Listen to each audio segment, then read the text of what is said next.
Welcome, I'm Ijoma Honyato. Tonight, Acting President Yemi Osinbajo continues his series of consultations on promoting national unity with input from media practitioners.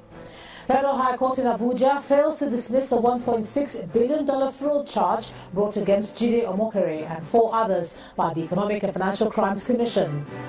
The former FCT Minister, Jumoke Akinjide, is remanded in EFCC custody following her arraignment over a 650 million naira money laundering charge. And South Africa's highest court rules that a vote of no confidence against President Jacob Zuma can be held in secret. And in business news tonight, Etisalat Nigeria's multi-million-dollar debt burden expected to have manageable impact on 2017 financial year result of 13 banks. And on sports news, the World Taekwondo Federation confirms Nigeria and 182 other countries for the World Championships in South Korea. And from Abuja, Ondo State government confirms the presence of 7 cases of Lassa fever in the state.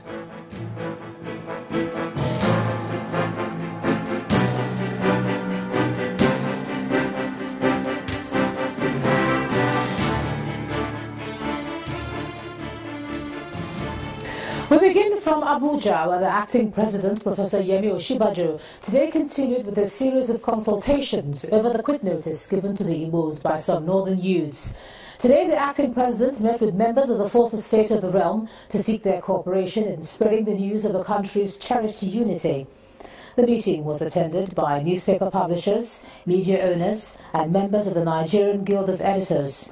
Professor Osinbajo told the media practitioners that they owe the public a duty to ensure that proponents of hate speech and divisiveness are not allowed to thrive. In the meantime, the acting president has vowed that the perpetrators of the Taraba attacks, which has claimed a number of lives, will soon be brought to book. Professor Osinbajo, during an emergency meeting with top security officials at the State House, condemned the attacks and ordered the deployment of an extra military battalion, police, as well as the Nigerian Civil Defense Corps to the affected areas. He also ordered the provision of relief materials to be delivered to the affected communities. And let's look at the unity of the country one more time. And a conference of Middle Belt elites has expressed commitment to the unity of Nigeria. The group, led by the former Minister of Information, Professor Jerry Gana, however, criticized a section of the northern youths who have been calling for the relocation of all Igbos to the eastern part of the country. Meanwhile, a coalition of civil society is calling for restraint regarding hate speech. Over the past 2 weeks, the acting president has been meeting with traditional and religious leaders to broker peace over the recent spate of hate speeches in the country. We'll have an interactive on this. We may amend. The call for peace is not limited to just the presidency, as other groups have also resolved that the unity of the country is paramount. They now affirm that Nigerians have the right to reside in any part of the country. We denounce in the strongest possible terms recent calls and threats to Nigerians from the southeast living in the northern states of Nigeria to move back to their areas of origin, being free, equal, and legitimate citizens of the Federal Republic of Nigeria. Such calls on southeasterners are totally unconstitutional and unacceptable. Their view is also supported by a civil society organization. This set of, kind of element of injustice. However, they cite bad leadership as the sole reason for the agitations. We call on any groups agitating for division and separation from Nigeria to tread carefully and discontinue unguarded call for provocative agitations, utilizing increasingly divisive rhetoric of verbal attacks that may further intensify the present tension-soaked moment and that may engender the outbreak of violence. Section 2, subsection 1 of the 1999 Constitution, as amended, clearly states that Nigeria is one indivisible, indissoluble, sovereign state. Furthermore, the Constitution provided in Section 41, subsection 1, that every student of Nigeria is entitled to move freely without being harassed or intimidated or restricted. Considering the high level of resolution toward the unity of the country, many now believe that this is the time for those calling for a secession to have a rethink, to sheath their swords, and to work for the unity of the country. The Nigerian Labour Congress and its affiliates have condemned recent calls for self-determination, asking the workers' unions to resist any form of divisive tendency that threatens the unity of Nigeria. At a joint press conference held in Abuja, the national president, Mr. Ayuba Waba, asked workers to fight with one voice to promote peace in the country. On the current economic hardship encountered by workers in some states, Mr. Ayuba blamed the political elite for the non-payment of salaries.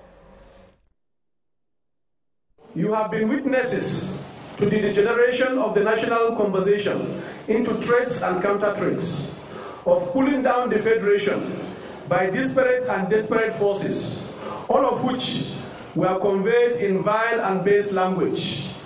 Obviously, those persistent hot exchanges and attacks tend to threaten the very foundation and integrity of our sovereignty and unity, and therefore do not represent the true feeling of patriotic Nigerians for one another.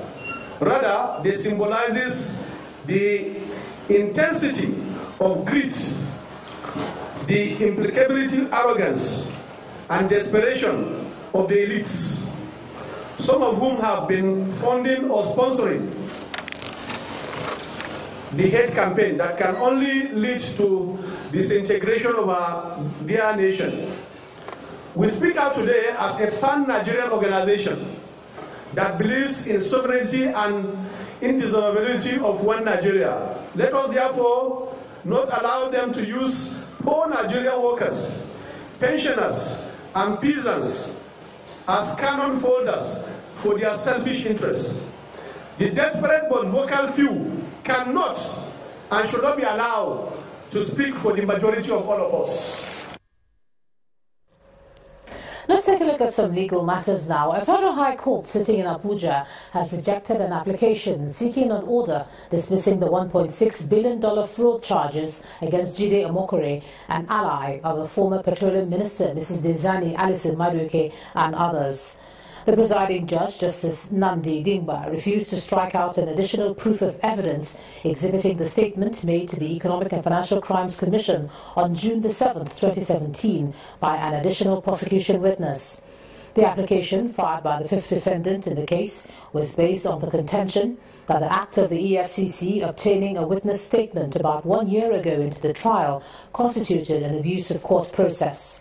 In his ruling, Justice Dingba held that an alleged violation of the Federal High Court's practice direction on criminal matters, as argued, could not rob the court of its jurisdiction to hear a criminal case.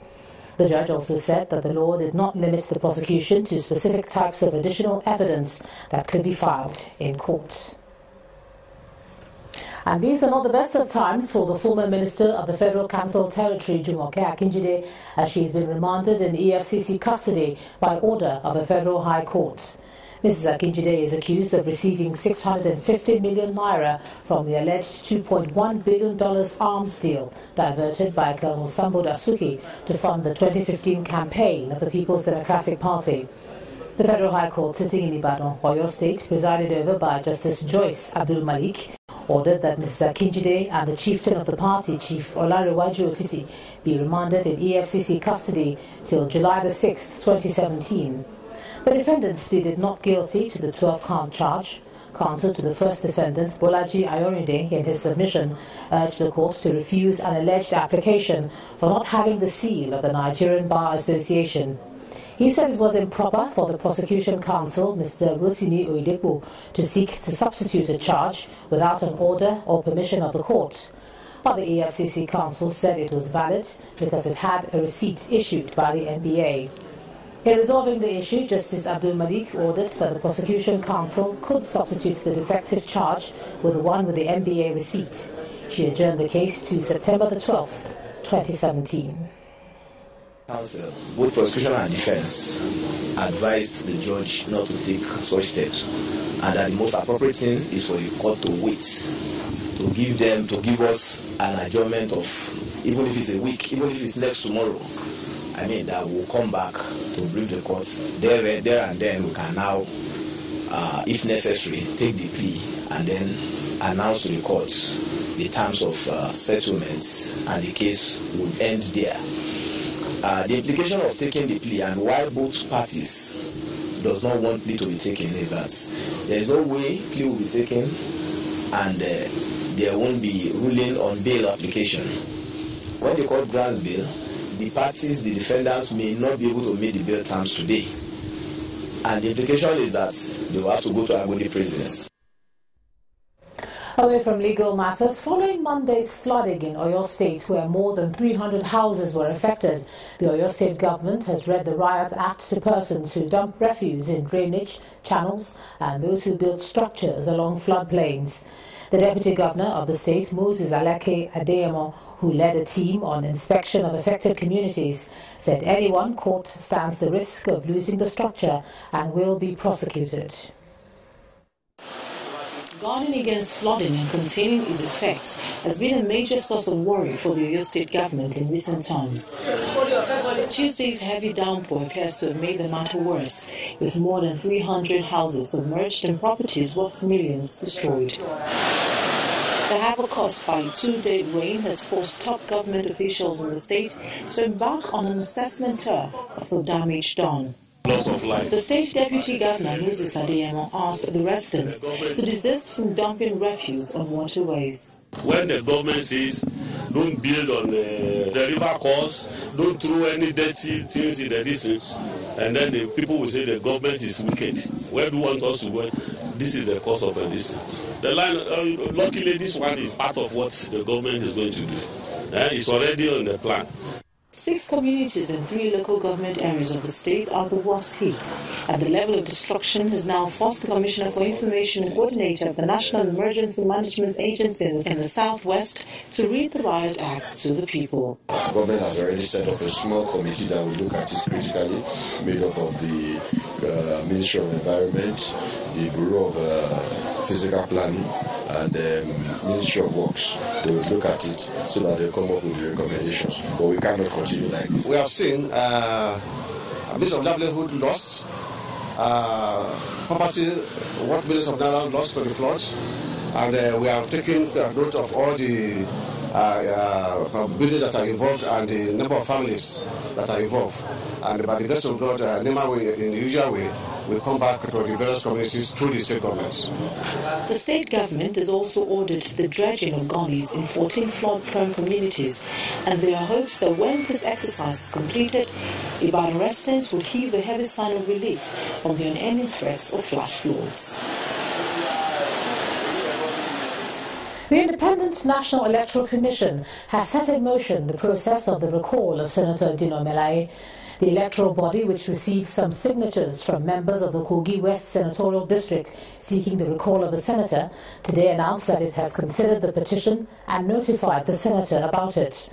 According to INEC, the next step is to verify that the petitioners are registered voters in Kogi West Senatorial District. INEC says it will, on July the 3rd, issue a public notice stating the day, time and location and other details for the verification exercise. In part 2, after the break, 7 cases of Lassa fever confirmed to the local government areas in Ondo State. That's in a moment. Do join us then.